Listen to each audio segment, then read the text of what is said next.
Hello and welcome. I'm Jess Campmans Guided by Equus, and I'm here with Karma for your Aries full moon, October 20th HorseWisdom Insights video. Just taking a deep breath to find ourselves here in the space with our Karma.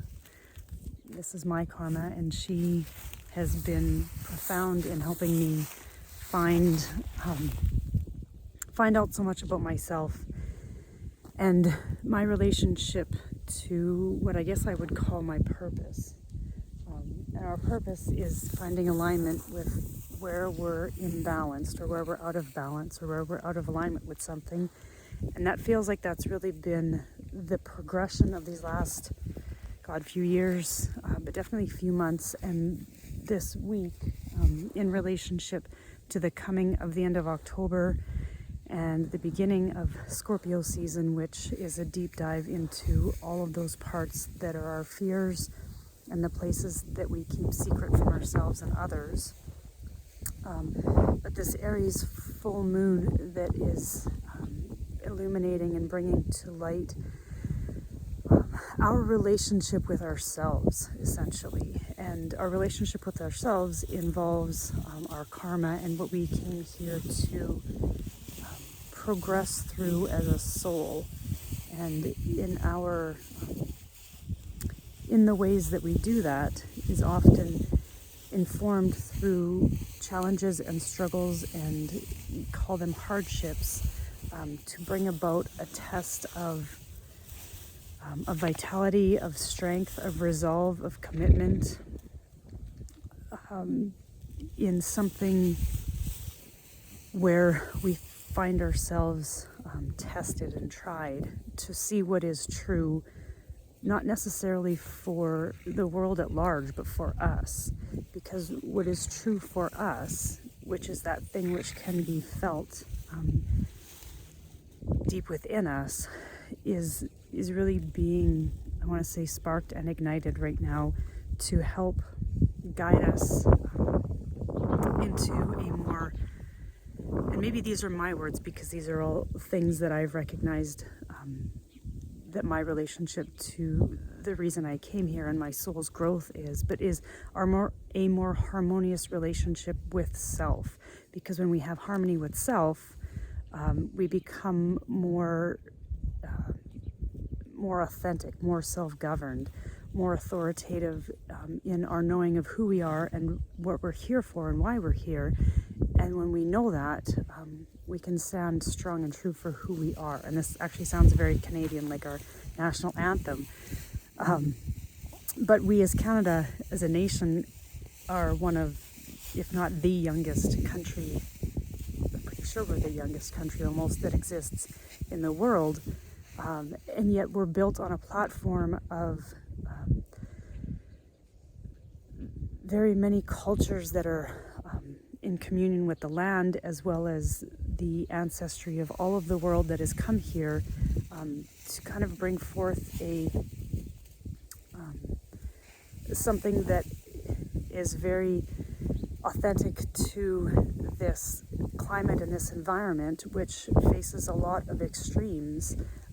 But it's through those extremes that we grow. And I didn't know I was going to be speaking about being Canadian, but it's really interesting in that a lot of people say that they couldn't live in Canada, and yet it's in these extreme environments that we are tested and we're tried, and we find these places of resolves in ourselves, in our environment, in our animals, because we all have the ability to not only survive but to thrive because of them. And so that's what this full moon video, even though my horses are all kind of surrounding me, I moved them here yesterday. It's just a piece of grass that is adjacent to my house, and my in-laws live here, and yet this piece of grass just gives them the ability to graze and move around in a way that they don't always get to. And there's really not a lot of protection here. They're very exposed to the elements, especially the north and the east wind. But as I came over here, Karma was laying down, just kind of tucked in this low spot. And actually I went and laid down with her for a minute beside her. And it's just very grounding. And because there's enough tall grass here and because of the low spot, the wind was just blowing over top of her, and she was just enjoying herself in the sun. And so it's that ability to find our way to places and spaces that we can find an ability to, I guess, both surrender and recognize how we can meet our own needs despite these challenges and extremes and hardships that we're maybe facing right now.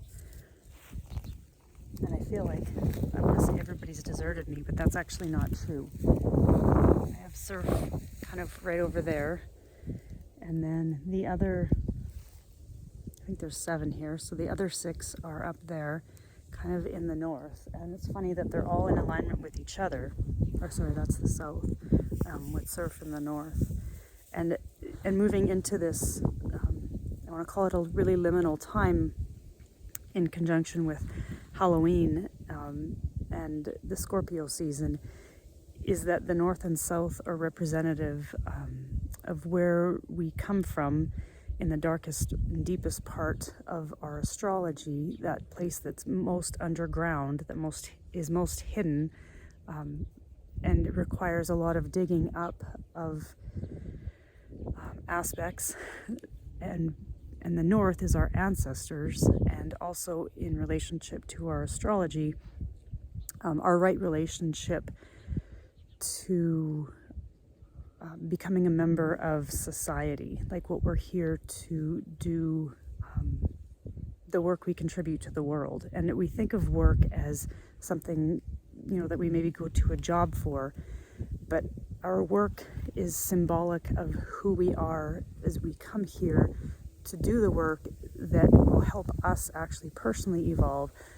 And when we personally evolve, we're helping the collective and everyone else, because we're working through our own points or areas of interest and challenge to become more of who we are, to experience lessons and growth, because growth often happens in conjunction, in relationship to something that is a stress or a fracture point that helps us expand into a greater perspective and understanding because of that. So kind of trying to bring this all back right now to this point in time is that maybe wherever you're really being invited to turn towards is those deepest and darkest and most hidden, buried places and things and aspects of self in your relationship actually to your own ancestors and lineage, as well as that of your soul. And often, and that was just Noche, I don't know if you guys could hear him almost answering to that call. And if you can feel that within you, it feels like a resonance in being able to speak to that, and to actually speak to your ancestors, and to be able to speak also opens a doorway for being able to hear, because in being able to speak our truth, we actually have to be able to hear what it is that is the lesson or the wisdom that is coming through from across the veil at this time. And that veil could be anything from, the environment, the ghosts of our past, our animals, our body, the wisdom within our body that has been trying to speak to us to get our attention. And so to just allow that all to kind of take place and take shape, I guess, in these next couple weeks to help inform the mysteries. And it's funny because they've all now headed and gone towards the east, which is the new beginning, which is what's coming when we can let ourselves hear things for what they are, without being attached to a reason or a meaning or a why for them. And if this is something that's kind of difficult to do for you, there's always that practice of putting your hands over your heart and just listening to what it is that wants to be shared in that space that we maybe most fear, or we're, keeping secret and hidden away. And often those places are very unconscious within us. But it is this time right now that is really inviting us into those unconscious places, to just be present with what is, what wants to reveal itself to you and to us as a collective.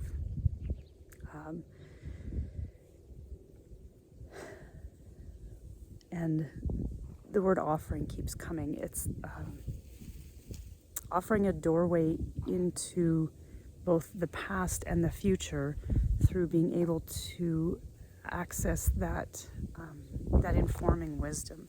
And so really opening the space for that. And it feels like, I also didn't know I was going to be talking about this, it feels like there's a representation of something that really wants to come through in this space. So maybe stay tuned, and there will be an invitation to drop into more of this space with myself and the horses over the next couple weeks. But I'll leave that there for now, and just if this video resonates with you, or if there's something that really touches on a place of awareness or insight for you in your life right now, I'd love to hear about it. And those words ring true, kind of keep coming back, because you'll know something rings true for you when you have to take that deep breath, or when you feel that full body chill, or just that knowingness within you that, yes, that is something that really speaks deeply to me, because your body recognizes that. And beyond what our minds often want to attach a story to, we have this ability to reset through that deep breaths, through surrendering to the body's wisdom of recognition, of releasing something, of recognizing something. I want to say of internalizing something, but when we've internalized something, that means we have this storyline going around and around, and it can just perpetuate things to the point of, when we finally have that recognition of a release from it, we've released ourselves from the energy of what is being perpetuated.